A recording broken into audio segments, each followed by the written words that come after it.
Hello, welcome back to the Dynasty Grind. My name is Peter Howard at PA Howdy on Twitter and Threads and Patreon and everywhere where there's like a need for an ad. We do a live stream every Wednesday, which is today, I think, at 9:30 p.m. till we get tired or run out of questions. Talk about everything Dynasty or fantasy football related. And if you have any questions, comments, thoughts on that topic, preferably, but other things too, drop it in whatever comment box and whatever streaming platform you're watching us on. We go live to YouTube, Twitch, I think Facebook, at least those three. And we're happy to talk to you. Today we have both Zach and Russ, at least for a little while, to start the show. So yeah, I'm looking forward to it. I'm looking forward to this one because I don't know, I kind of like it. But yeah, let us know what you think or questions that you have, and we'll try and oh Jesus Christ, I'm all Goku-y. I had a hat on, then I changed my mind on the hat. Now I wish I hadn't. Anyway, let's do the show.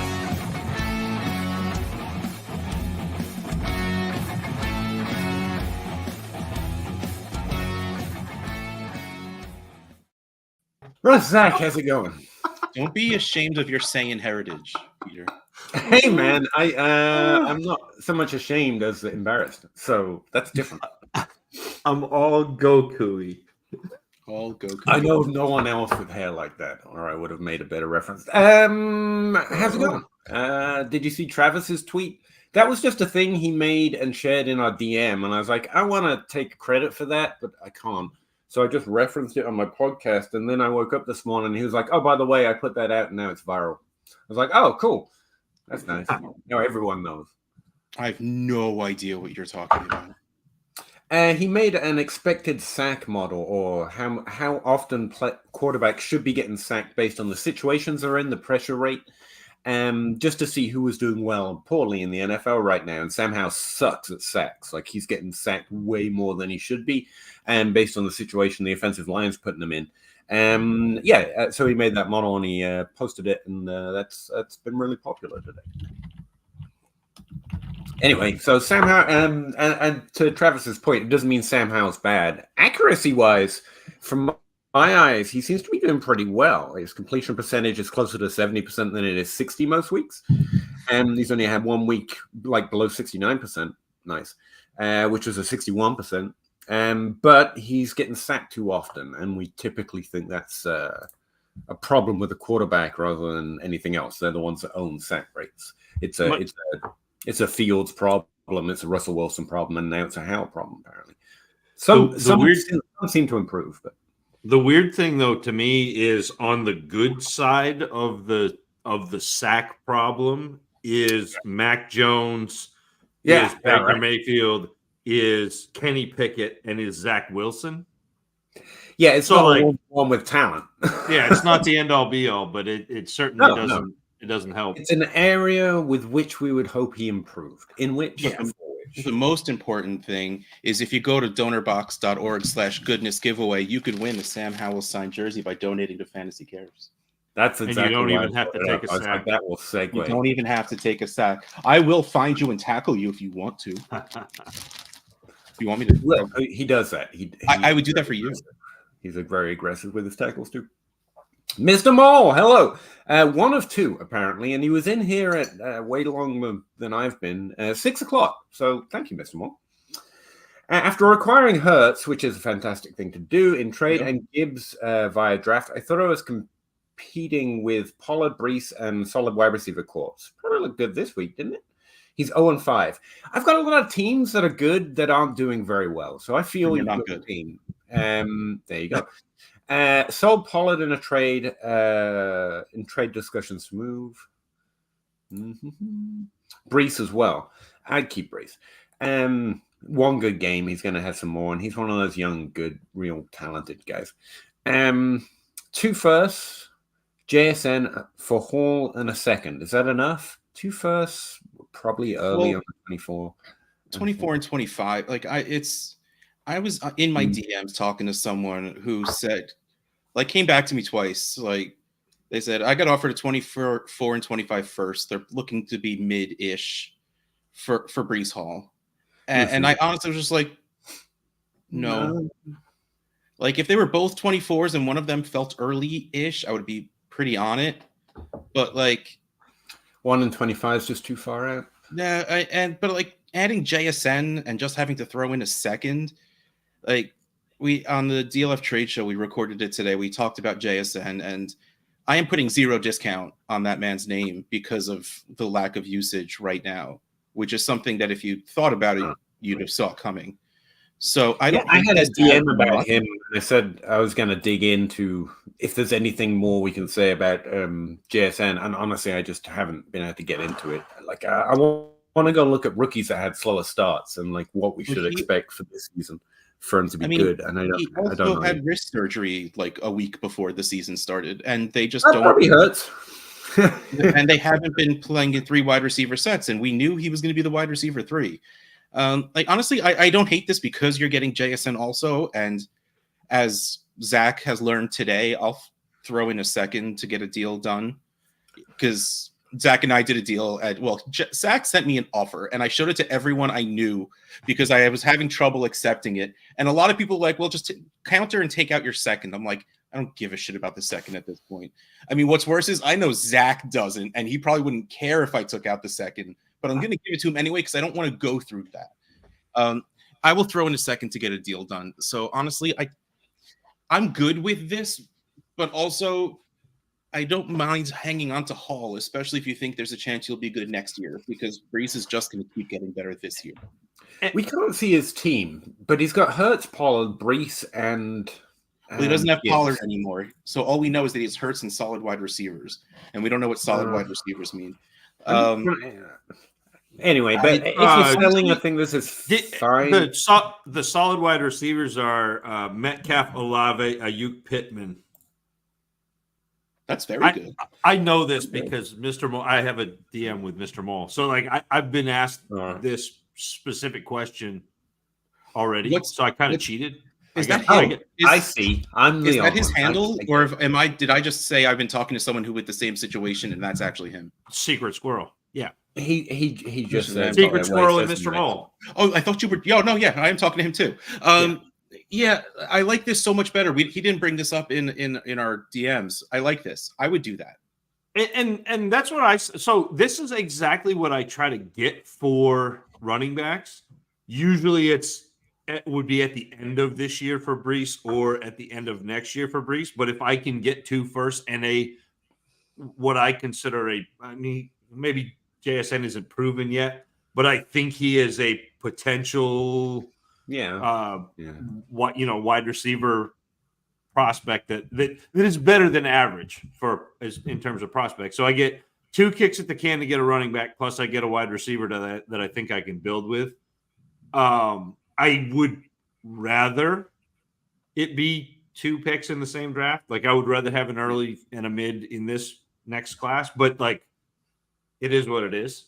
I still think I would do this, especially his team is in the middle in potential points and like all play record. So it's his 0-5 is probably not earned, but he's also probably not coming back to make hay this season. Well, also if he's middle to play, all play and potential points and all of that, maybe if they have a spot in the playoffs for points 4, maybe you could make a push for that still.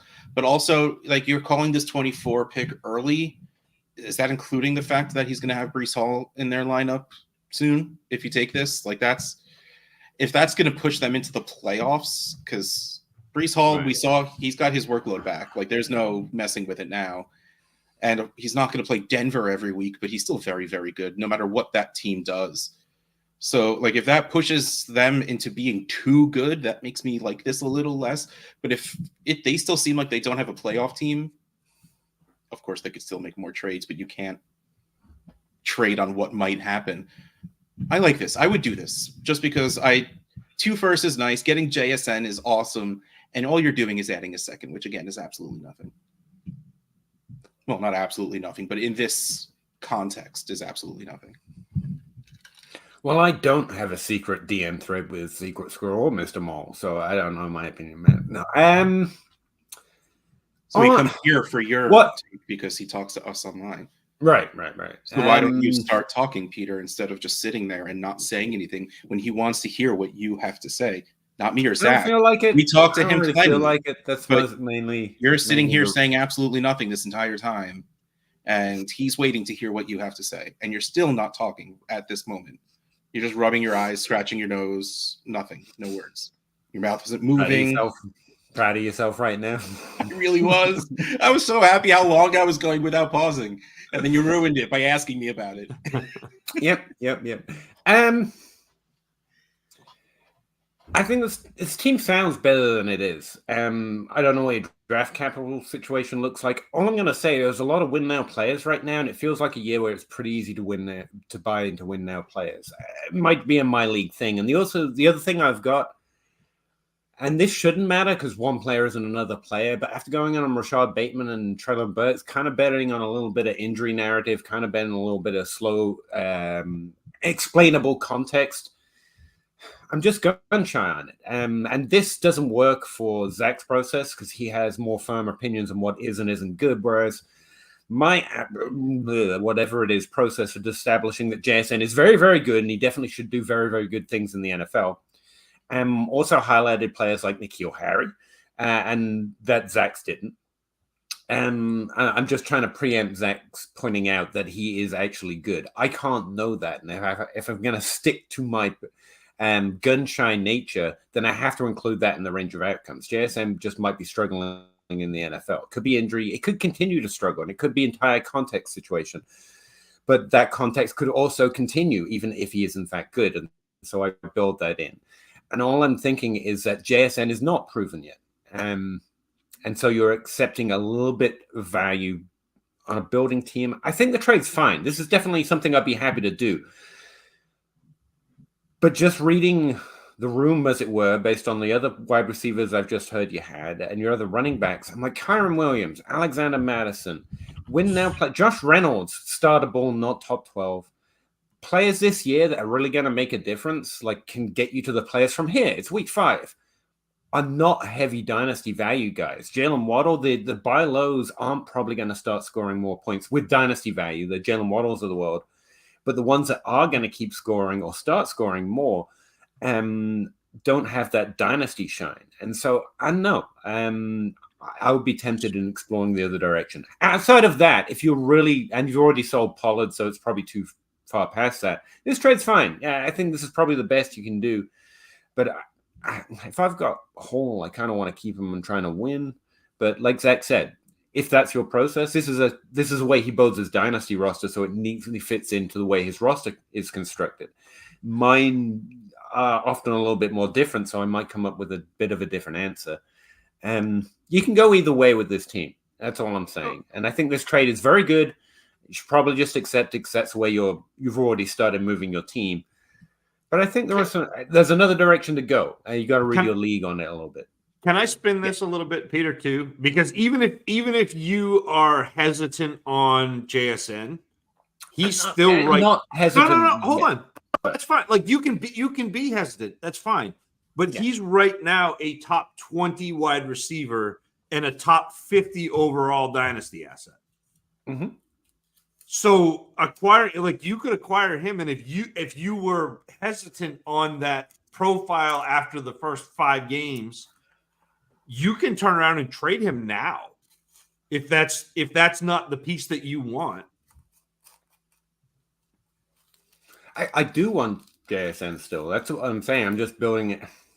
There's just another direction to go, and I wanted to throw that out as another thought process. I don't know your league as much. In my leagues right now, it is almost well, actually, it's both directions. It's almost impossible to buy points from failing teams for some reason, but also impossible to buy value. Specifically, the latter is more common. Dynasty players tend to entrench by week 5, and they're like, no, I just want picks. I just want the value.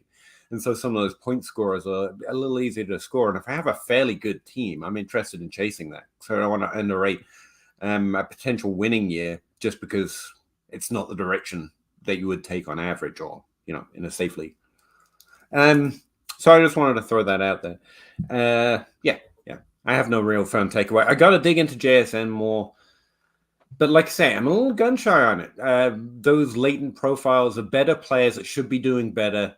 that haven't done good things yet. I mean, he had his best game in terms of overall opportunity last week, I think. Like I said, JSN's done nothing to convince me he's not the Jedi I thought he was, as it were. So it's about the moves he can get done. And this is a very fine move. I would probably take this. If this is my team and I've already started in that direction, I just wanted to throw it out there because, again, it's more about your league than a league at this point when we're talking about a specific team. So, Mr. Moore, unless you're in a league that, like I'm suggesting, some leagues are just, I just want picks, I just want value. Don't be scared to go for those point scorers, and don't be scared to go for those non-dynasty value but good points this year, if that's available. Because, again, it's only week 5. There's still a winning opportunity, and the players you've mentioned on your team are good, and they should be doing better. That 0-5 record feels a little shallow. Breece Hall just got back to scoring points, for example. That's part of why you're 0-5. But from here on, we'd expect more points from him. You've already sold Pollard. I'm just going back around in circles right now. I don't know. It's a thought that occurs to me. So I said it out loud, live on stream with almost no one watching. Hey boy, 56. 12 team Superflex team is in full tank mode. There you go. Would you send Bijan Robinson for DJ Moore for Justin Jefferson and a projected early second? I think Jefferson and Bijan Robinson are probably a little closer than that, right? Team is 1-4, should be bottom 3. I would. Does that boy look familiar to you? No. He's a plant. Thought they called men like you a fruit. If you haven't seen the movie Clue from like the late 80s, go and watch it. Yeah, I just wanted. You should, and it should get accepted. I just wanted to get Peter's opinion on this. It was fun. I mean, if you can trade for Justin Jefferson, you trade for Justin Jefferson, right? And you're getting a second, so that's pretty cool as well. But Bijan Robinson is like the running back market in Dynasty right now. And I think Justin Jefferson to Bijan Robinson is about even. DJ Moore for a second is too cheap right now. But again, if I'm building and this is the best trade I can get in my league, I'm not scared to get Jefferson. It just feels a little light for DJ Moore. That's fair. Not because I think he is what he did last week, but I think someone in my league might. Okay, so let's put the context to that this is Zach sending this offer to me. I figured that out. Clever hint. I'm not silly enough to think that DJ Moore is 49 points a week. But like Zach just said, you can trade to trade, and you know someone in your league is going to give more than a second for DJ Moore.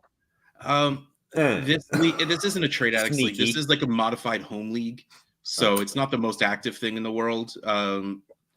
So even when I was talking about it with Addison, because I told Zach, I'm like, I brought this up to literally everybody on every show I was on also. So I'm on the trade show with Addison, and I'm telling him about it. I'm like, look, if it was a trade addicts league, I would do this and probably move Bijan for something. But like I always say, it's always league dependent on what you do with trades. And this is the kind of league where there are only 3 or 4 people that would know how to value Bijan Robinson as the dynasty asset Bijan, because there's a lot of uninitiated in there. In which case, if I'm doing this trade, I'm doing it to have Bijan on my team. I need a running back. So the trade absolutely made sense. The thing that held me back was it was me and me alone holding back Zachariah, Jeremiah, Jehovah Reed from having 100% rostership of Justin Jefferson. And that's why. Okay, so there's more in the trade than is written. I didn't know about that. I would also say, again, it's all about direction here. And this also hurts makes your first round pick better. And so that's like a secret little add to the trade here. So technically, you're getting a little bit more than the second. And like I say, if you can trade for Justin Jefferson, trade for Justin Jefferson. And it's my second, too. Like he got his second back. Yeah. So he's going to get worse by not having Bijan. So it's making and that second is better for making the trade. Yeah. And like I say, it's fine. It is about your league. I texted him. And it's really funny. Like the night before, we had a very touching back and forth text message letting us know how much we care for each other. And then the next morning I wake up like, have I told you lately how much I hate you? And the best part was I had messaged J Mike and I was like, I'm going to twist Russ in knots right now with it. And he did. Yeah. He absolutely did. I don't know. It was I knew I was accepting it. I knew I was going to accept it. It was the right move for both of our teams, but like I didn't want to, and then nothing to do with fantasy football. I did not want to. That is the X factor in Dynasty. It's like, this is a good move. This is a good move for both teams. It takes both teams in the right direction, but still you can say no. And I'm in that situation a lot. Like in a month, in the world, everyone's going to realize this was a good move, but right now I just don't want to, and that means they both get hurt. And it sucks. But it's good a fair trade. I get it, but I'm just not going to do it. That. Wow. But those first two things sounded so good. Thank you, Amy. But you said you finished wrong. Right before we get started, wait, no, that's a lie. 12 teams, start 10. Would you pay 25-second and Zay Flowers for Brandon Aiyuk? You have Purdy. You're going to have to talk me in or out of Zay Flowers. I can't stop fence sitting on him. Again, it's another, it shouldn't matter, but it does. I like buying players that seem to be good in poor situations and expect the production to come. And this year, it just sucks for that. This has not been a good year for the production coming for talented players in poor situations. And we kind of knew that coming in. But that's Zay Flowers. He's got the role. He's incredibly impressive from a volume standpoint as a rookie. But like, especially Baltimore, you know how many times I'm burnt? And like Marquez Brown is the only time it worked out for me. So I was convinced, this still works even in Baltimore. And like, that's Zay Flowers right now. Like, you should value Zay Flowers a little bit more. You want to know the real frustrating part? His targets. 10, 5, 10, 4, 11. What? Like, honestly, Zay Flowers could be a very, very strong wide receiver, too. That offense needs to take a real step for him to ever be a wide receiver 1. He's solid. His volume is wide receiver 1 in terms of his role on a powerful offense. It's just the offense doesn't throw again. Exactly. But Aiyuk is on that kind of offense. Unfortunately, it's still a little bit of a roller coaster, but Aiyuk seems to go 6 for 135 with no issue. So I would do this, especially because it's a 25-second. But that's an interesting comparison, actually. I like Zay Flowers' volume better than Aiyuk. Aiyuk hasn't been as dominant in his role as Flowers is, or frankly, Deebo Samuel is on that same team. But the thing is, that team smashes through the receiving game, so he always has that upside. Aiyuk is more, whereas Zay Flowers is like in the opposite situation with the volume. So I don't know what to think about Flowers. We should value him more than this, so it's a good No, trade. I think this is still the right valuation for him because a late-ish first, which is still what Flowers is to me, and a 25-second is probably I would pay that for Aiyuk. So I think that's what it is. That's what I mean. If I was less gun shy, Zay Flowers would be a very easy accept at a late first value. Yeah. Okay, love you. Bye. Bye. He doesn't love me at all. Second and Zay Flowers for Brandon Aiyuk. I still think I'd do that for Aiyuk. But you get and buy him back a few years with a second, if nothing else. So it's fine. And Zach, the Purdy doesn't factor into this. Like a stack is fine, but it's not something I'm actively seeking. I want good players, and which is why I want Aiyuk. So let's see. He's wide receiver 14 right now in points per game. Yeah, I mean he's just been stupid efficient, and he's been banged up a couple of games, so it's not like he's been very good. That team is. I would say having Purdy is a good thing. That's my only note there. Like Zach said, it doesn't factor in. Like I'm just happy to have Purdy. I think I go the other way on it, but I'm really like it's fine. If you need points right now, if you have a chance to do better and win, like obviously get Aiyuk because Flowers isn't going to match that this year. But dynasty wise, in a vacuum on a trade calculator, I think Flowers should win. Fantasy Condo. Hey guys, I'm in a win now build. Is it worth trading ETN for Aaron Jones and an early second and 25 first? The first here might be enough, but I think you probably want a wide receiver in the deal instead of Aaron Jones, right? Sticking by your method. ETN's been pretty impressive this year. He's done better than I thought he would. Yeah. What a trading. I don't think in a win now. I don't think I'm trading to get Aaron Jones in a second and a first first out. Yeah, like I think ETN's been fine. Like I don't mind the idea of trading ETN, but I want a little more security than Aaron Jones has been banged up this year, and he was good in the first game. And I don't think the offense in Green Bay, the touchdown rate is sustainable. I'm still on, especially not with Aaron Jones. Yeah. And so it's not that's not a bad trade.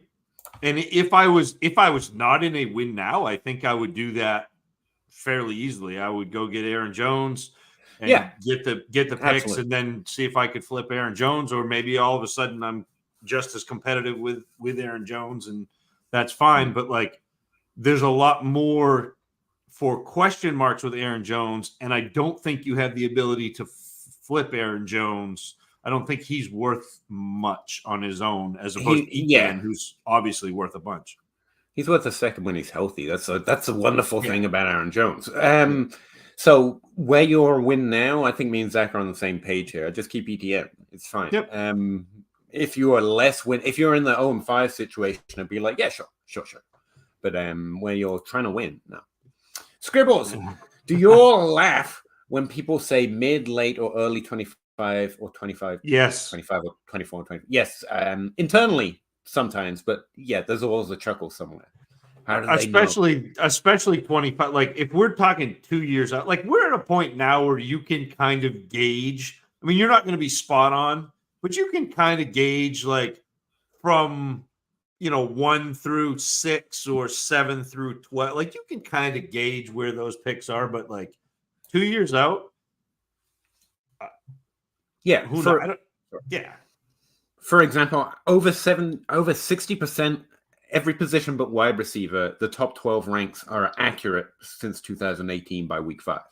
So you can start to gauge, this guy's got 7 top 12 players. He's probably, So you can start to gauge for 24 picks, but in general, try and stay away from it. Like, I actually like the way Dynasty Trade Calculator does it. It kind of defaults to a mid. Everything's mid till proven otherwise. Yeah.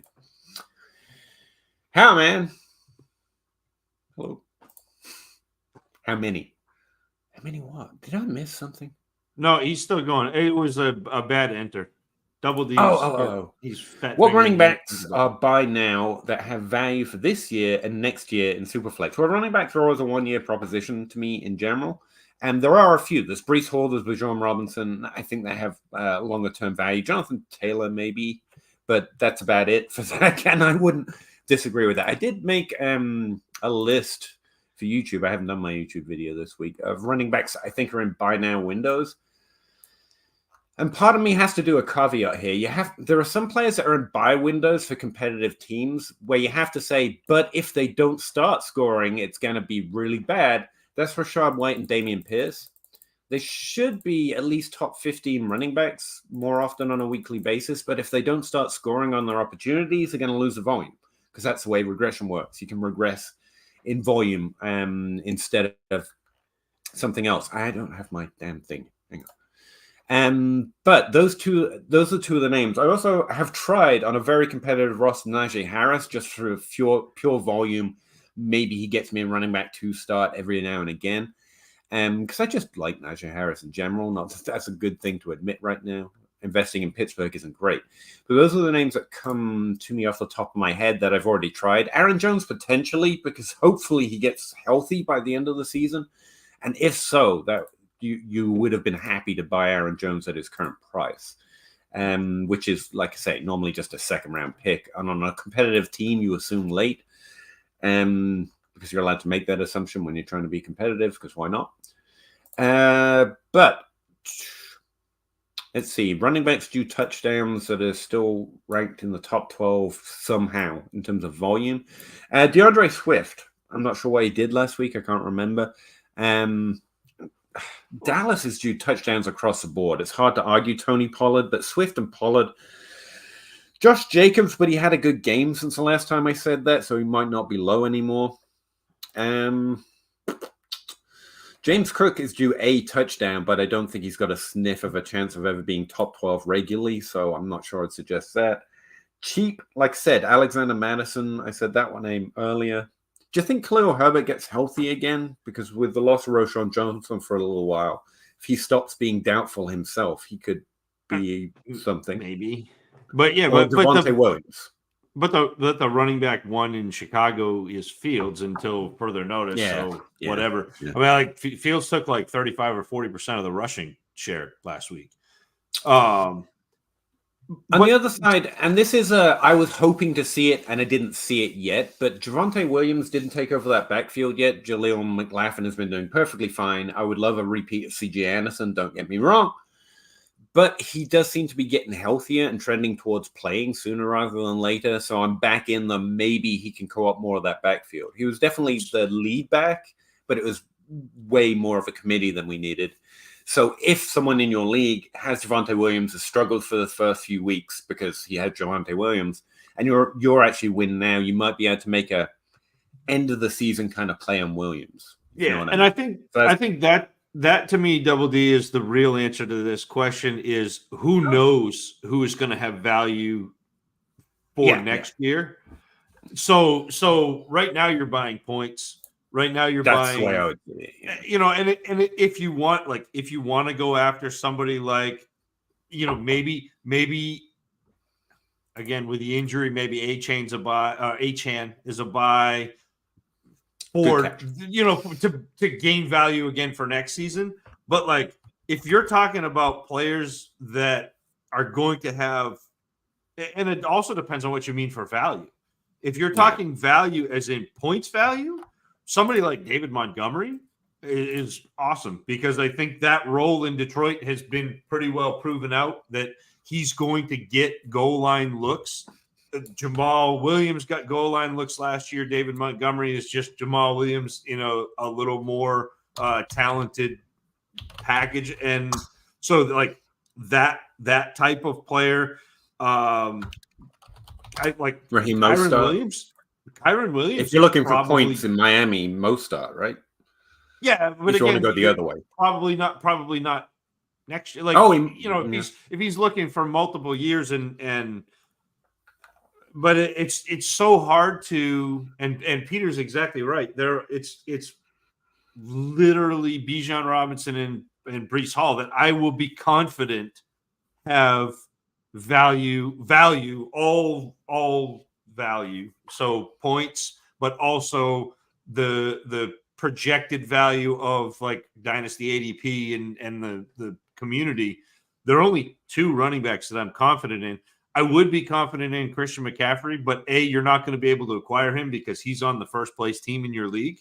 And B, even next year, and he was this year, he's going to be devalued in the preseason process because that's what we do. He can't do it again this year. He can't possibly. Surely he can't still be Christian. Yeah. So there's a list of names, Double D. And again, you do have to make a call. That's the way I want to play running back. Don't think about next year. Think about this year for running back. And if you're not comfortable doing that, then maybe just continue to think value. But if you are, I send offers on all those guys in that situation and see what shakes out, see what teams have those players that might be more building than winning. But the other move to make, if you are willing to go get running backs because you think you're in a win now window, don't think buy low. Don't think cheap. Don't think, who can I sneak? Because honestly, your league mates are trying to counter that anyway. They're trying not to be sneaked.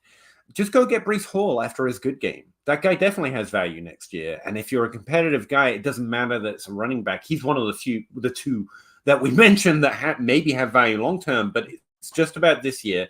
Breece Hall just showed you that he's one of those guys. And then you kind of get both, but you have to go all in because Breece Hall is not going to come easy. The guy with, unless they are purely building, you're probably not going to get him for pure value or cheaper value. But I like the idea of going to try and get Christian McCaffrey, Bijan Robinson, Breece Hall, and the very few really good players that we have very little questions on apart from health. If I am in win now, like try him. obviously try the list of these might be on less competitive teams. There might be more volume coming. There might be more points coming, but be okay going for those big stacks because that fully answers your question. The guys that have value now and value later aren't really cheap. Yeah. So I would say don't be afraid to explore those if you are in a winning situation. Were Hall encouraged by the Atlanta offense this past week? Hope for Pitts moving forward? No, Scribbles. I continue to write it up the same way every week. That was a reminder game. Both of them are capable. The offense still sucks. It's probably there'll be good weeks, there'll be bad weeks. I wouldn't expect that to become the new norm for 2023. I would love to see myself proven wrong, but the fact that Jonnu Smith still had his role and still managed to put up 10 points kind of tells you it's the same offense, but good players are every now and again going to have a reminder game. So not for 2023, but they continue to be buy low in the weeks that they, have bad weeks. But they're not on my, neither Pitts nor London was ever on my, I desperately, like I send in every league, no matter what my situation list. I think they're pretty decent. I think there might be value windows coming forward. I kind of put them in that list. They're more proven than most that I would have on that list, like an Addison or a JSN, so that's nice, but I'm not desperately seeking for them. I wouldn't expect more upside regularly, but they're good players, so occasionally they're going to do that. That's what I think. You're not expecting Desmond Ridder to complete 76% of his passes for 330 yards every week. He's really happy to see it for him. You know, he's better than Kenny Pickett, which, to be fair, is not something we all knew for certain to start the season. Like he was kind of on the same list. I think he's separated. He can do okay. Same with Dobbs. Like I've been really impressed with Dobbs. It's not that you have infinite dynasty expectation for him now, but I think he's done fantastic in that release situation. And Ridley is more in that conversation, but still, I'm pretty glad I said sell before the season began. And he's not. Yeah, he's not going to do that every week, probably. But what do I know? I mean, my team suck. Scribbles over. Just did that. Also, love the grind, guys. Great information and generally great vibes all the time. Thanks, Double D. We try for both of those things. Those kind of the things we go for. If we knew what vibes were, we're all way too old to understand it. But that kind of feeling. Logan, what's up? Team? We're teams? Oh, I'm really happy to be on the team, Logan. I am 4-1 in my 12-team PPR Dynasty League. That's awesome, Logan. I'm really glad to hear that. I'm glad someone has to be winning, right? I'm looking for a good wide receiver. Mine are Devontae, Tyler Lockett, Deontay Johnson. He's on the IR still, right? Josh Reynolds. He's been helping you out this year. Donald Mooney. I keep wondering what happened to him. Marvin Mims. This is the only position I'm lacking. It's not a terrible way to build a dynasty roster, and this year it seems to work out pretty well for you. So your question is basically, who do you go get in a winning team at wide receiver with that upside? Mike Evans is the first name that springs to mind. He's probably on that list of, not on a highly competitive team, but we know he's good. We know he has those ceiling games, and I do like that. Devontae Adams would actually be the other one that occurs to me, but you already haven't. Adam Thielen is interesting. On a week-to-week basis, think of him like Josh Reynolds. You can start him, and he's got 20-point weeks in him. Right now, I love Adam Thielen, but I thought he was done, and he is not. And then as Bryce Young continues to acclimatize to the NFL, I really think he's shown improvement through the last 2 weeks. And Adam Thielen can definitely take what's given to him still. And he's been doing fantastic, and that might be especially in Dynasty. Who wants Adam Thielen? So on a winning team, that has value to you. Zach, I've been talking for a minute. What are the better names I didn't think you mentioned? No, I like that. Peter, I can't believe that you didn't come up with Marquise Brown. Perennially undervalued, perennially underrated. Sure. Obviously, yeah. I can't remember him popping up as in, has he been doing he's top 12 right now. Really? Wow, how did that slip my mention? Slip my notice? Wide receiver 19, I've got him in points per game, but you mean total points, I'm assuming? Yeah, total point. I mean, because he struggled early, but he's been top 24. He's sorry, Zach, Karen. Shut up. And so you hit it with Thielen again, Marquise Brown, Keenan Allen because he's old, maybe acquirable, And again, you're just looking for points. You're looking for, and look, and I know, don't do it this week. Don't do it right now because DJ Moore just came off a 200-yard touchdown game. It was insane.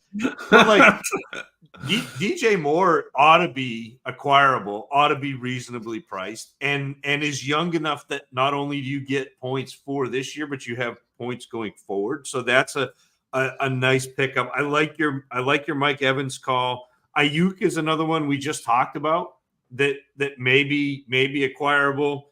So there are some players around that you can get for a little bit less, but still are putting up good points. And if you're 4-1, you're looking to compete. Those are the directions that I would be looking at. Yeah, I think there's 3 different tiers that my mind goes. Your team kind of has usable, underrated, and undervalued, which would be the Marcus Brown list. I think Adam Thielen is a strong add for you. He would be a regular start on this roster right now, at least through the first 5 weeks. And like I say, 0 dynasty value. Mike Evans as well. Those are the names I'd really focus on. You've also got the tier of players which I don't think you need, like Nico Collins. Solid top 24 upside with ceiling every now and again, but I don't want him in Dynasty in general. And you already have that. I think you have that level of player. Tank Dell on the same roster is also interesting to me, but that's more of I think it has more value, more upside longer term. And so I don't think that category fits to you. Sorry, it sounded like my microphone disconnected or something. No, you're still there. You look good.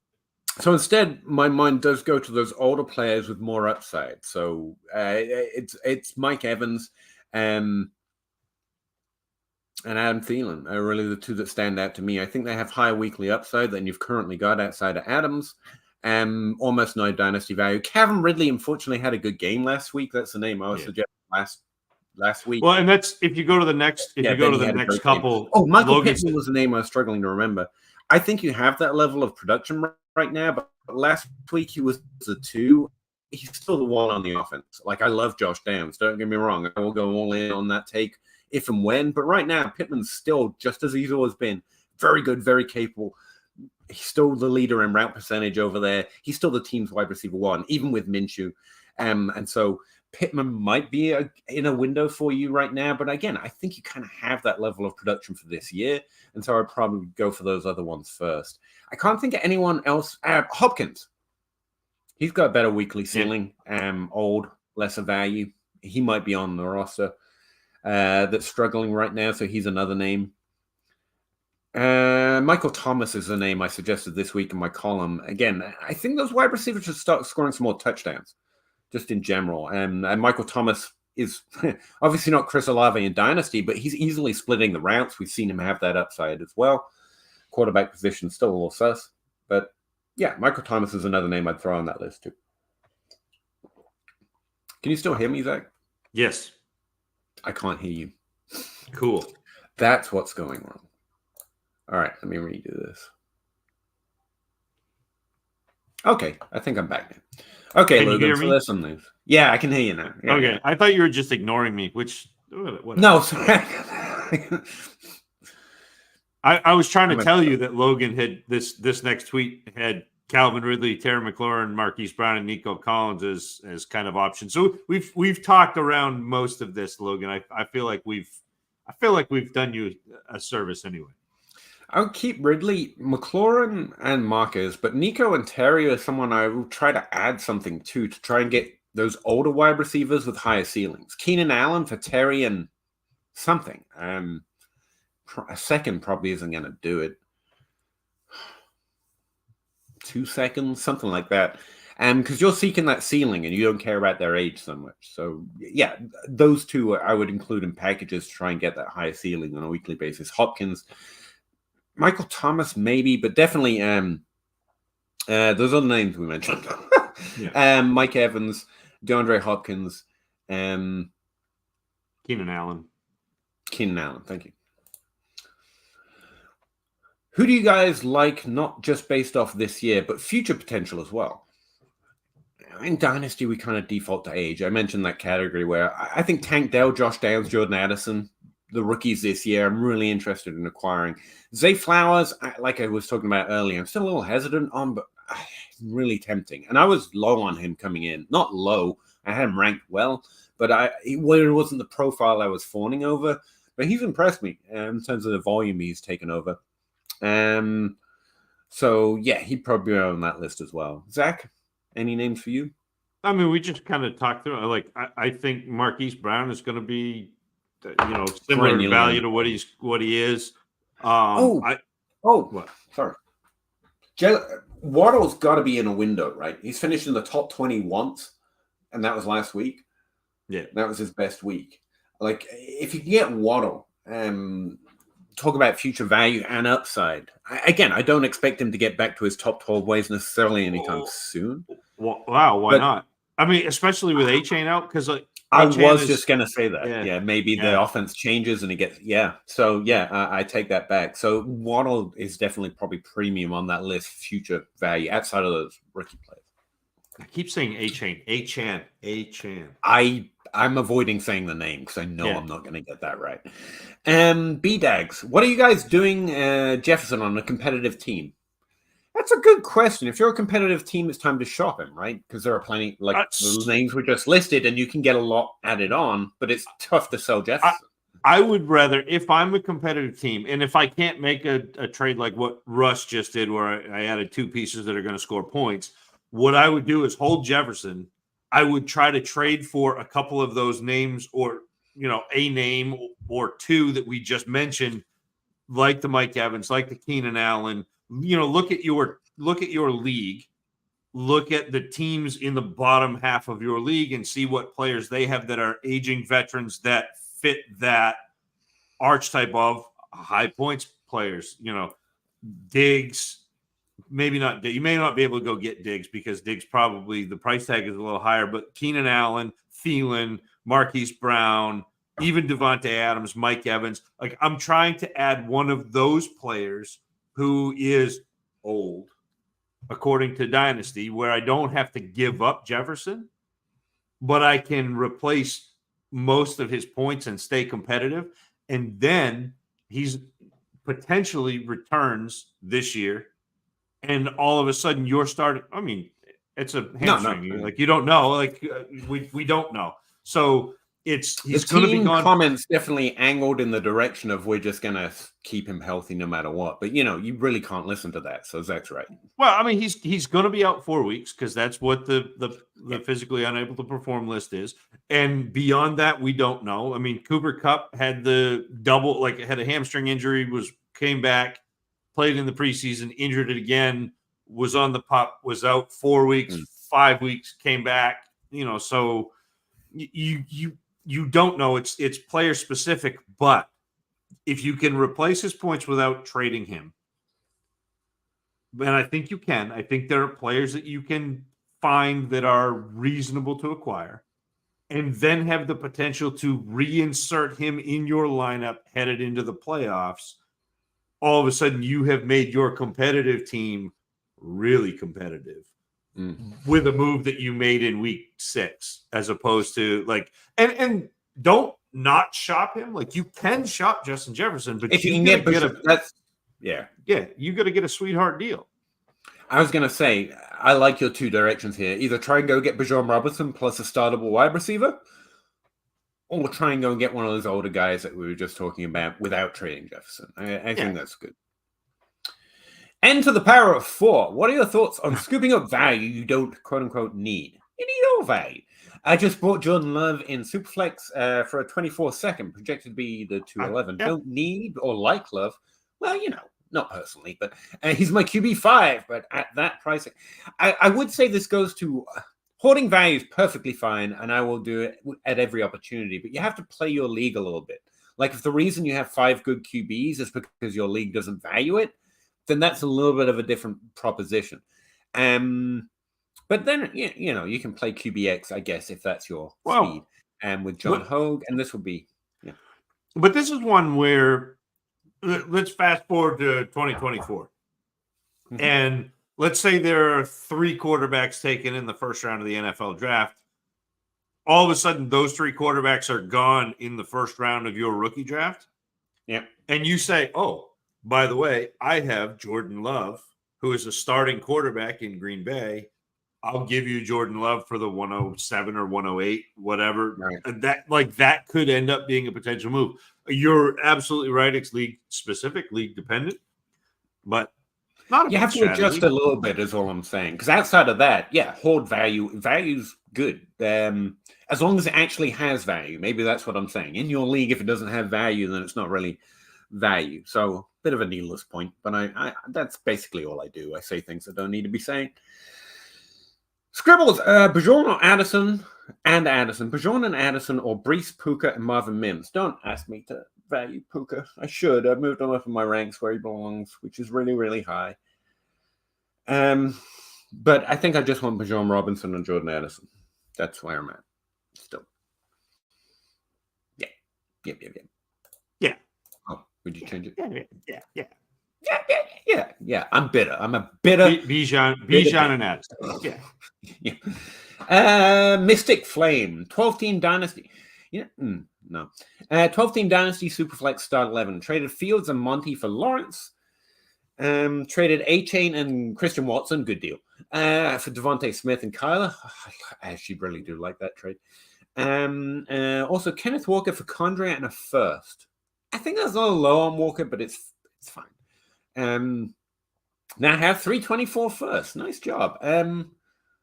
I don't know. There's a question. Just what do we think of these trades? I think you're getting rid of the right players and acquiring the right players. So I like all of these trades. Again, Ken Walker's a little low here, but you've got momentum and you're stacking up first. So you got a little extra compensation that's maybe not inherently in the trade. So I like all of these. Good job. Zach thinks that. I know. I think that you said it like some of these are just like a yes, what Peter said. Okay. Bon Poms, 12-team Superflex, start 10 Superflex, PPR. Trade Elijah Moore, get Bigsby. Those are his wide receivers, Nico, Puka. I like the fact you put Nico first. Like that. That's not right. But Nico, Puka, Amon-Ra St. Brown, Terry, and I don't know that. Quentin Johnson, is he a value buy right now yet? Like a JSN Maybe. kind of a. He hasn't done anything though, like anything. That's what I mean. Which is scary. But yeah, anyway, sorry. A side point there. Running backs. Is that Brian Robinson or Bijan Robinson? Because that matters. It's going to be Brian. Brian, the junior. Najee and Ramondre. That's not a great running back room. I don't know. It feels like Elijah Moore should be more valued than this. He's been doing pretty well earning volume, but I kind of Bigsby. I like getting him now before anything untoward happens or Bigsby finds a role. So it seems pretty fair. It's not the running back for you though. You need points if you're trading for running backs, right? What do you think, Zach? Am I off here? I don't think that Bigsby gets you where you need to go. It's kind of a shrug trade. Yeah, kind of in a cross move. Yeah. Elijah Moore's not scoring points, even though he has volume. Deshaun Watson sucks, apparently, now. So, that's the thing. They're talking about potentially benching him. Really? Yeah. Oh, wow. That's the rumble. I don't know. He didn't come out for media availability today. So, and that was the rumble was. Drama in the NFL? Who would have thought? Ricky Rice. Love you all. Goff or Stafford rest of the way. 1 QB. Goff's been doing Goff things this year, right? Just perfectly fine. I think Stafford, please, rest of the way. Yeah. Stafford. He's got Laporta. He's got Amon-Ra St. Brown. Hopefully he's got Amon-Ra St. Brown. Just Stafford. But Goff's solid. And value-wise, dynasty-wise, it's probably pretty even because Goff's perceived at least to have a few more years in him, But I'd rather have Stafford rest of the way this year. 12-team Superflex start 11 PPR 1.5 tight end premium best ball 7-3 in third currently. Trade Christian Kirk and Pacheco for a mid-24 first. I mean, you're competing, so I don't. But yeah. This Yeah. Feels like I should be asking it for some points back. It does feel like it needs a little plus, but I don't mind packaging up two pretty good assets for this year for a first. But where you're winning, I might go see if he's got an Adam Thielen on his roster. You know, someone that scores pretty good points, but literally has no value this time next year. Yeah, see, I don't think I'm giving up that when I'm 7-3 team. Yeah, like Pacheco. Like Pacheco's actually been reasonably and like the last 3 weeks has been good. Dare I say it? Good. I mean, if Clyde Edwards-Helaire was doing this, we'd be pretty happy. I'm just saying, or would have been back when. Yeah, you're competitive, so I don't know. I'm trading the points, especially in best ball. You don't even have to decide when to start them. If they have a good week, they start. But I think the value's there. If you could get something back, like an Adam Thielen, I'd be like, sure, then you're doing both at the same time. You're keeping your eye on your value and you're trying to maintain your points at the same time. And I love that move. But without that plus, I'd just keep winning, maybe. In another 12-team Dynasty, start 11. I traded Kelsey for Love. Ooh. Need a third QB. Do you really, though? Didn't have one, but he's your QB3. Okay. Thoughts? I took over the team this week for a friend. It's 0-5, so I'm tanking anyway. Okay. For a friend. Yeah, for a friend. Kelsey for Love. I don't like it. I think Kelsey has more value next year. Yeah. I don't care if he's 50. So I'd rather have Kelsey. But if you're 0-5, you don't need a third quarterback. Yeah. Well, unless it's Kyler. Yeah. Well, but like, why not trade Kelsey to like one of the teams at the top of the league and get something that you can use next? Good draft pick. But yeah, so I mean, I get the sentiment. I understand the rationale behind it, but that's not where I would head. Yeah, I think it's fine. I would probably have looked for a different trade. I just don't want to invest in John Love, even on a building team. Although there are moves, like Zach just said, available to you. In the draft, there might be, someone needs a starting QB. You've still got Jordan Love. 2024 hasn't started yet, so he's still projected to be the starter. There are moves you can make, and value is value. So I think it's fair. But with Kelsey, I think you can really tempt those top teams into giving you something that's a little less. I can trade this later. Some very nice shirts tonight, boys. He didn't say boys, but I'm going to add it in from John Bosch FF. Thank you, John. Yeah, I got him on some website for something. I don't know what they're for. Hunter, would you trade Travis Kelce for Marcus Brown on a 24 first? A little low. In a dynasty league that does not require a tight end. Well, Kelce is the thing about Kelce is you don't have to.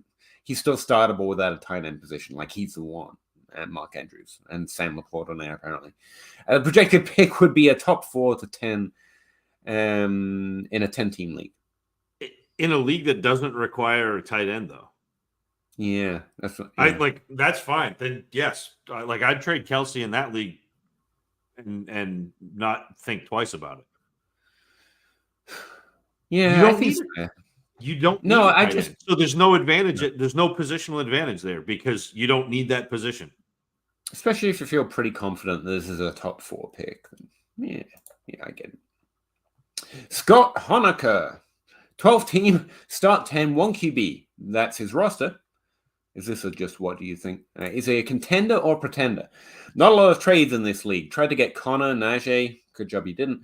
And the level of non-competitive team wouldn't sell. Would you target Kyron Williams for a competitive roster as a target? Should have mentioned him earlier. Or Chuba Hubbard. I'd rather have Kyron Williams, obviously, but Chuba Hubbard's an option. I don't fully believe in that. We've seen that idea before. But Kyron Williams for sure. Is this roster a strong contender, or should he be thinking more value? Lamar, Daniel Jones. Oh, that sucks. But it's 1 QB. Swift, Gibbs, Tank, Puka Waddle. I think it's more in the middle of the pack than the start, but I like a lot of its players. Like from all angles, I think Nico's startable this year. Puka is clearly the biggest dynasty win you could have had this year. Value-wise. Waddle, we love. DJ Moore, we talked about him a lot. I love Josh Downs. I really like Ferguson.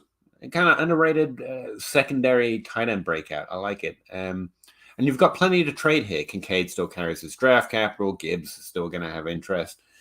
I think you're more middle of the pack than top of the pack, but I think you're a solid team. Like keep grinding, but think more value than win now points. Yeah, for sure, Scott. I wouldn't say you're a pretender. I would say you're a pretty solid team moving in the right direction, to be honest. Love you all. Rank Goff, Stafford, Fields, rest of year. Oh, we include Fields this time. I see you, Ricky. Thank you. Fields is a really tough rank for me. I want to sell in Dynasty for what it's worth, which is a lot. Again, there are better and worse sell weeks, but after the last 2 weeks, I think you can get so much right now. If you haven't sold him to this point, now's a really good time. He's still struggling to complete passes accurately. And that's a signal I'm listening to. But I'm really rooting for the player, so I hope this keeps going, don't get me wrong. But for the rest of the season, I think it's Stafford, Fields, Goff. That's the order I would start them in. Like Fields still feels pretty up and down week to week. Yeah, I still think for this season it's Fields. Yeah, you might be right. No. And then it's That's kind of a push. Sharp. I think you're looking at somewhere between quarterback 10 and 14 for Goff and Stafford. So yes, Goff's obviously whatever. But I know we're like half an hour behind, which is actually ahead for us. But can I like? I've been sitting on this, and Peter, maybe we need to do a show or something, and it has to do with Fields because it's the fantasy football and real football are not the same thing. Mm-hmm. And so in fantasy football, Fields is fantastic because he runs a lot. He doesn't have to complete passes. When he does complete passes, all of a sudden you have this huge game where you're winning a week. And so even though we treat fantasy football as a proxy for real football, it's not the same. Most fantasy scoring systems discount real world value of completing passes, of moving the chains, that football and rushing gets overvalued. And so the players like Fields have this huge value in fantasy, even though they may not stick around for long. The Blake Bortles effect. Right. Yeah, well, but not even Bortles. Like, yes, Bortles, but Fields is this entirely different. Yeah, Fields is this entirely different. Like, Fields can run for 700-800 yards in a season, and all of a sudden he's top 5, and the Bears can still go 3-14 or 3-13 or whatever. It's not. And it's the reason why we pushed up Anthony Richardson. It's the reason why we pushed up Trey Lance. It's the reason why we pushed up Malik Willis. Yeah, but we're looking at players like Josh Allen. We're looking at players like Lamar Jackson, who, if you actually dig into what they've done in the NFL, they've completed passes at a much higher rate than these other. So they're not the same. They're not the same thing. And so it's about the longevity for real football. Mm-hmm. To me, the running quarterbacks without the ability to throw the ball consistently, all of a sudden, I'm playing that a little bit like running back, where it's not a long-term proposition. Like usually you think about dynasty quarterbacks as, all right, I'm gonna have this guy for 10 years. Well, first of all, you're not anyway, but hopefully. even if you could have a player for 10 years, some of these quarterbacks are not 10-year quarterbacks. Some of these quarterbacks are 2 or 3 or 4, burn really bright, and the team realizes that they're not going to get them to where they need to be, and then we're moving on. And so I think we have to kind of look at that. And then the other piece of this is, and this is something, Peter, that you talked about a little bit with Russ and I in a DM, that that Lamar Jackson's value right now is much lower than his production, because people are worried about what happens when he doesn't run anymore, without looking at the fact that he's been a really consistent like a better than average passer, could probably sustain more volume because of his efficiency. Although that's not how that works. But like but his value is crashing because he's a running quarterback and because people see him as a running quarterback. And now all of a sudden we're worried about running quarterbacks. Trey Lance washed out. What's going on with Fields? Even though Lamar Jackson's an entirely different, to me, subset of quarterback, he's in an echelon above those players. So it's just this weird, like multi. No, but I think it shows up that I've been talking about it a slightly different way, but it's the same problem. I think passing quarterbacks are underrated in fantasy for that reason. The fact you can trade in Trevor Lawrence right now, like we've seen on some of these trades last night, I think is partly because of that same issue. It's the fact that people are less certain about Sam Howell, less certain about Brock Purdy because they don't have that rushing as part of their profile. It's the fact that CJ Stroud was actually the best pick this year, but he was diminished because, he's not much of a rusher and la, la, la, la, la. And so it depends. The edge shows up in different ways, but I also think, to your point, you can take advantage of the short-term rushing QB, if you like, while valuing in a different category Josh Allen and Jalen Hurts because they're longer-term rushing quarterbacks. But then they've also got these passing quarterbacks that still have the ceiling if they're as good as, they have to be really, really freaking good. Yeah. But so, to be fair, to be Jalen Hurts and Lamar Jackson, you have to be really, really freaking good to not be a short-term proposition as well. I think you don't have any short-term passing quarterbacks. The Jimmy G's of the world are also going to be replacement points, but you don't have that ceiling with them. Whereas the rushers, you have the ceiling with them and they're shorter term. And so that's a different category itself. But yeah, I think you're right. There's a whole, that one issue. I think it's why Sam Howell fell in the draft. The NFL is obsessed with it right now. Yeah. Like they want the rushers. So you can take advantage of it a different way. One, take advantage, but try to find ways to better improve your team fairly by keeping it in mind in several different ways. And right now, one of the ones that stick out to me is not the disquiet, but the lack of hype around passing quarterbacks.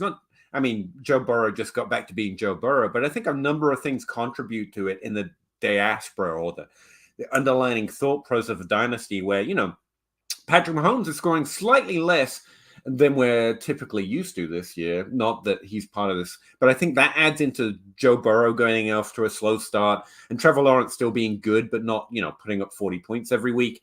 And so that all adds to it as well. The passes we have less excitement on them, but they still have the ceiling.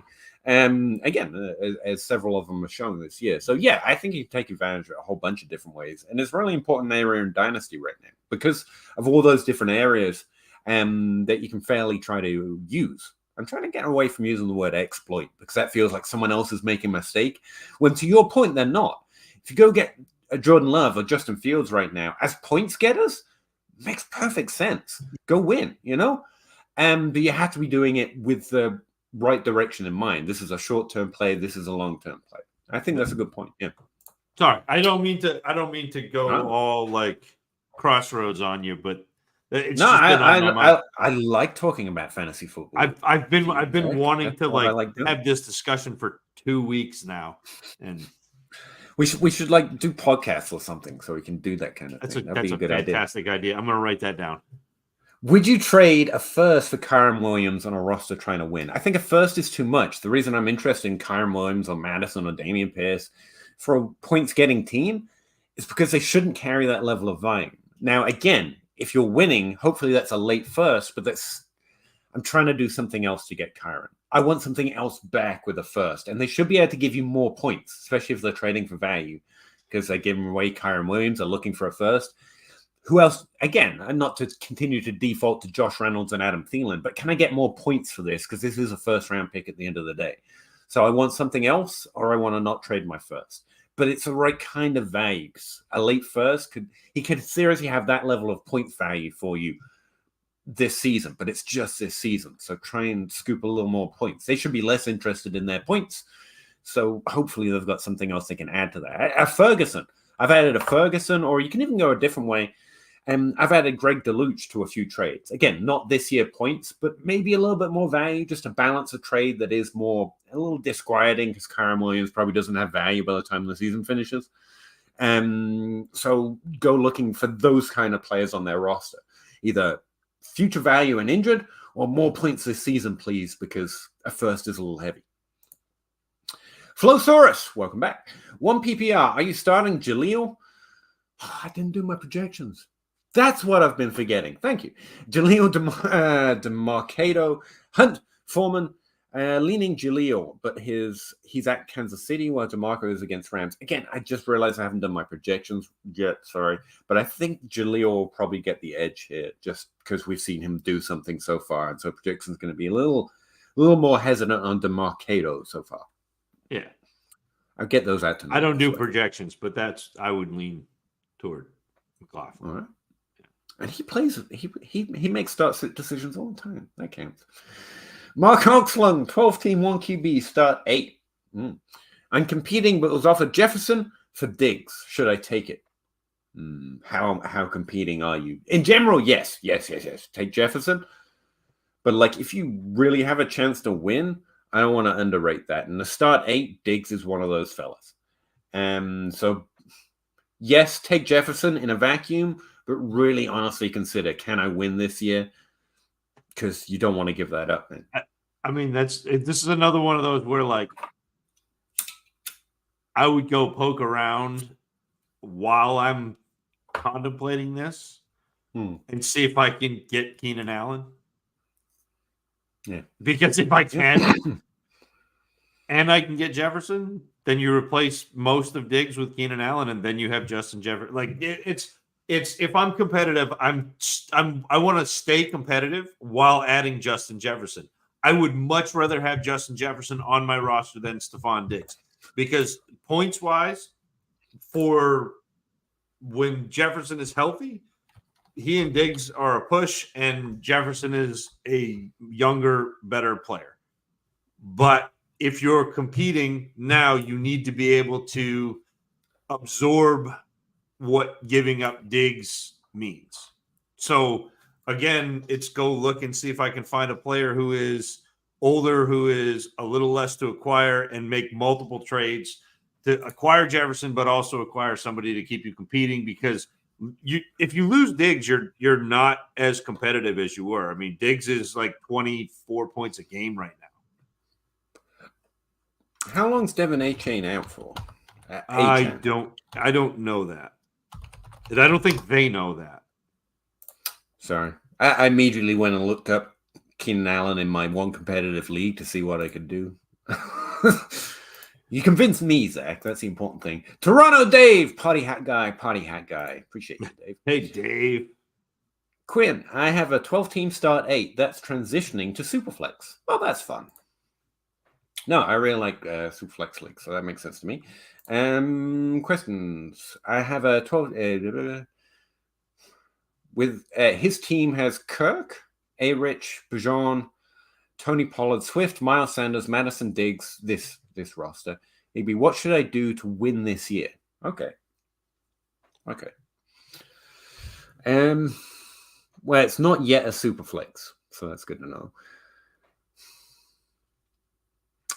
Well, the first thing that occurs to me is you go look at your standings, right? See who should know they're losing this year. You go to the bottom of the roster, you see which team doesn't have quarterbacks. And you don't have to say this because presumably they can figure it out. And I hate trade comments because they usually come across passive-aggressive. So maybe just send the trade, know your league. But you offer them quarterbacks. Richardson, for example, should have lots of value in a converting to Superflex. Hopefully they have someone on the team that can really make a difference, like more than one thing, and really make a difference for you this year. That's my first thought. And it depends who they have. But yeah, try and sell that Superflex to try and win now. You know what I mean? And don't get me wrong, that's a strong move because Richardson should carry a lot of value in a Superflex, and next year it'll probably suck. But if you win, it won't matter. So that's the first thought that occurs to me in this particular situation. Outside of that, looking at your roster construction in general, in a 1QB, Bijan, Pollard, Swift, you're solid. Madison and Sanders. That's pretty good as backup. Diggs, Ridley, Debo, Pittman. Go get Kelsey as well. And tight end seems to be your weakest ceiling. So I would go see what the Kelsey roster is doing. Yep. Yeah. Did you have any other thoughts? See, if you don't say anything, I think, oh, he's... and then I'm like, did I go by too fast? Or no, I think that's like you're pretty set at running back. I mean, Bijan, Pollard, Swift ought to be a pretty good 1-2-3 punch, and Madison is decent. Diggs is one of the top scorers at wide receiver. Ridley is fine. Debo's great when healthy.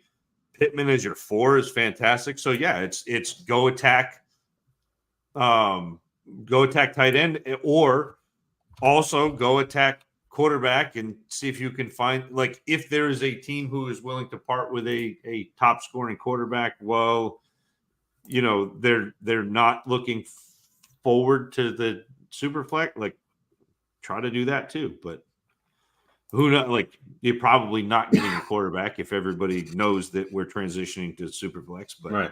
But those are the two positions. Those are the two positions you're light. So pardon me. Fantasy Condo, would you trade Kirk Cousins for Nico Collins straight up, or would you want something else back in return? Just lost Justin Jefferson to injury for a little while at least. And to be fair, it is a super flex league though. And my other QBs are Mahomes, Tua, Russ. So what you have doesn't affect the value of the trade, but it is good to know you'll still be strong at quarterback if you trade Kirk Cousins. I think Kirk Cousins should carry more value than Nico Collins. And again, not to default to Keenan Allen, Mike Evans, but those are the players I'm looking for on less competitive rosters first. Nico Collins is doing remarkably well compared to my expectations, which doesn't mean much, but that's something I'm going to say. But I think you can do similar with, Josh Reynolds. If you like, Nico Collins doesn't have the upside you're looking for to sell Kirk Cousins in a super flex for me. Yeah. 12 teams start 11, rebuilding one PPR. Trade Nakua, Kittle, and a 25 first, receive Justin Jefferson. I think you can do better with Nakua. I want Justin Jefferson, don't get me wrong, but Nakua is going to end. If he's not already, he should be in that Jalen Waddle kind of tier, like just behind Chase and Jefferson. I don't think Kittle in a first. That's almost... I mean, it's fine. I don't want Justin Jefferson, but don't you think someone in your league should be much more excited about Nakua? Even with Cooper Kupp's return, they basically matched each other's stats last week. Like, it's a bitter for me, but like, yeah, he's Cooper Kupp the second almost right now and should be valued that way. Young Cooper Kupp second. I want to sell it, but I expect to be able to find someone in my league that values him that way. Don't you? Yeah. Yeah. Like trade Nakua for Cooper Kupp. And Yeah. That's like, it's really hard to turn down getting Jefferson. Yeah. But Nakua's a first plus. Kittle's a first plus. A first is a first. That's, I mean, you're talking at least 4 firsts right there for Jefferson, which is, which is hard to say. Yeah. But that's probably too much. Brendan again, 12 teams, start 9 PPR. Give Purdy a third in 24. Receive JSN. Competing, but have Allen, Hurts.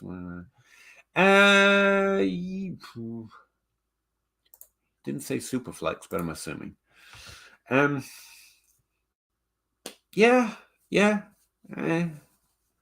don't know why you have to add a third to a starting quarterback. He's doing really well. Purdy's going to jump up the rookie ranks, by the way, in Dynasty. Oh, not rookie ranks, but the Dynasty ranks this week. It feels a little heavy. Yeah, I mean, in a super flex, you ought to be able to get probably more than not that JSN is bad. He's great, but for a very competitive starting quarterback. there's still a little too much. Like if JSN had Addison season, we'd be like, yeah, but he hasn't yet. So it feels like they should account for that and not expect the third at least. Like I think you can do better. You should be able to do better with Purdy. You should. Yeah. 10-team 1 QB start 8. Trade Puka and a mid to late first for Justin Jefferson. That's a Kittle less. And so it's a Kittle closer to being yes. I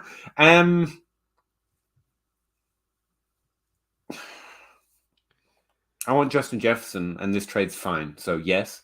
Trade Puka and a first? Yeah. Feels like Puka should carry more value than that, but I'd do it if he doesn't. Yeah.